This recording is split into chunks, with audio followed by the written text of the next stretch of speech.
তাকে বল করতে এলে ভয়ে তটস্থ থাকত প্রতিপক্ষের বোলার। বোলিংয়ে সামান্য হেরফের হলে মাঠ পেরিয়ে মহাকাশে উড়াল দিত বল।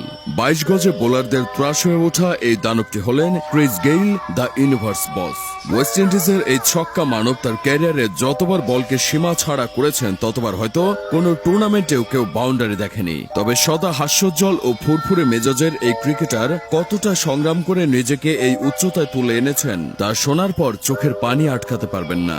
আজ আমরা যাকে universe boss, Caribbean gangster, the game changer নামে চিনি, সেই মানুষটাকে একসময় সকলে টোকাই বলে ডাকত। শৈশবে শহরের রাস্তায় ঘুরে ঘুরে ক্রিস গেইল প্লাস্টিক ও বোতল কুড়াতো, সেগুলো বিক্রি করেই তার পেটের ক্ষুধা মেটাতো। এছাড়া ছোটবেলায় মাঝে মাঝে তার বুকে প্রচন্ড ব্যথা শুরু হতো। পরে জানতে পারেন তার হৃৎপিণ্ডে ছোট্ট একটা ফুটো রয়েছে। 6 ভাই বোনের পরিবারে তার দরিদ্র বাবা ঠিকমতো খাবার জোগাতে যেখানে হিমশিম খেত, সেখানে গেইলের এই জটিল রোগের চিকিৎসা করানো ছিল সাধ্যের বাইরে।